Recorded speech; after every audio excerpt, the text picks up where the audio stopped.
Bismillahirrahmanirrahim. Assalamualaikum warahmatullahi wabarakatuh. Alhamdulillah, alhamdulillah, alhamdulillahirabbil alamin. Wassalatu wassalamu ala asrofil anbiya'i wal mursalin wa ala alihi wa sahbihi ajmain. Amma ba'du.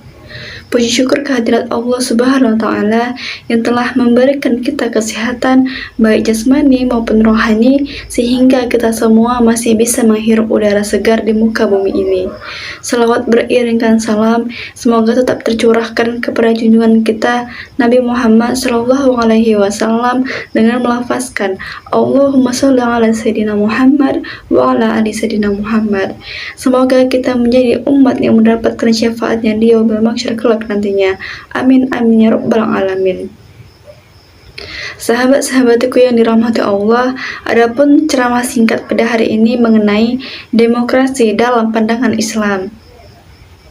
Sahabat yang dirahmati Allah, sejarah munculnya demokrasi adalah masa kegelapan Eropa, di mana dominasi gereja dengan penguasa berkolaborasi menindas rakyat. Semua atas nama gereja, semua atas nama Tuhan. Kemudian muncullah tokoh-tokoh pemikir mereka yang sudah mulai berpikir bahwa ini ada upaya untuk memisahkan gereja dari negara, bahwa gereja adalah wilayah suci dan politik adalah wilayah kotor, sehingga jangan bawa-bawa agama dalam urusan politik.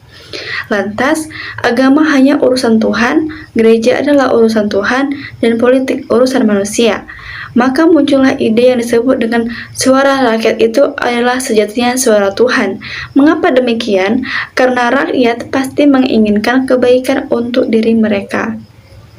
Nah, fatalnya, demokrasi ini diekspor ke negeri-negeri umat Islam, dan umat Islam menerimanya dengan alasan demokrasi adalah mirip dengan Islam. Contoh, di dalam demokrasi ada prinsip yang disebut dengan musyawarah.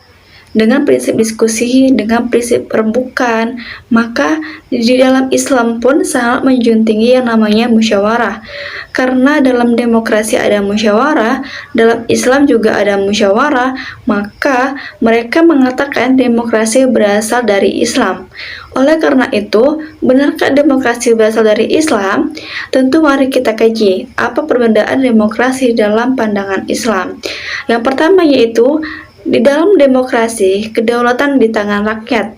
Rakyatlah yang berhak mengangkat dan menurunkan penguasa. Bahkan, rakyatlah yang berhak membuat undang-undang bagi penguasa untuk mengatur dirinya. Dalam Islam juga, kedaulatan itu ada di tangan Allah. Allah Subhanahu wa Ta'ala berfirman, Bismillahirrahmanirrahim, Innal hukmu illa lillah, amara alla ta'budu illa iyyah, dzalikat dinul qayyim. Artinya, keputusan itu hanyalah kepunyaan Allah. Dia telah memerintahkan agar kamu tidak menyembah selain Dia. Itulah agama yang lurus. Quran Surah Yusuf ayat ke-40. Maka, dalam pandangan Islam berbeda dengan demokrasi. Dalam Islam, hak membuat hukum adalah hanya Allah. Maka manusia hanya menjalankan hukum-hukum yang berasal dari Allah. Nah, sama sekali tidak dibenarkan membuat hukum untuk diri mereka sendiri. Ini perbedaan mendasar dari demokrasi dalam pandangan Islam. Oleh karena itu, sahabat-sahabat yang dirahmati Allah, akhir-akhir ini dunia Islam sangat bangga dengan demokrasi. Bahkan mereka mengatakan bahwa semakin demokrasi negeri kita, maka semakin dekat dengan Islam. Oleh karena itu, kalau memang semakin dekat Islam, pertanyaannya adalah mengapa tidak mengambil Islamnya aja? Mengapa kita mengambil yang mirip Islam? Yang kedua, mungkinkah demokrasi mampu mengatur manusia? Ternyata tidak. Bahkan di negara yang paling demokratis itu sendiri pun tidak demokrasi. Contoh, Amerika Serikat. Kita lihat katanya negara yang paling demokratis. Artinya, segala sesuatu kebijakan pemerintahannya harus dirembukkan dulu, harus didiskusikan dulu. Lihat pemerintah memborbardir negeri-negeri kaum muslimin. Pertanyaannya, apakah dengan berdiskusi dulu di parlemen?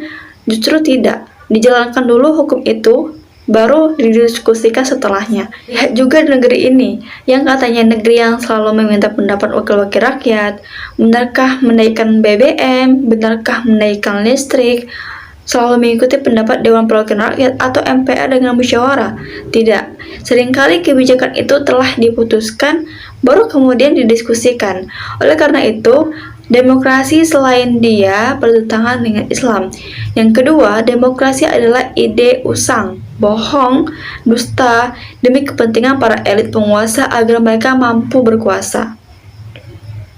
Oleh karena itu, sahabat yang dirahmati Allah, kalau kita mirip demokrasi kita kejar, mengapa demokrasi milik Islam kemudian Islam yang kita tinggalkan? Demokrasi milik Islam kita ambil, maka sudah sepantasnya hanya Islam yang kita ambil untuk mengatur kehidupan kita.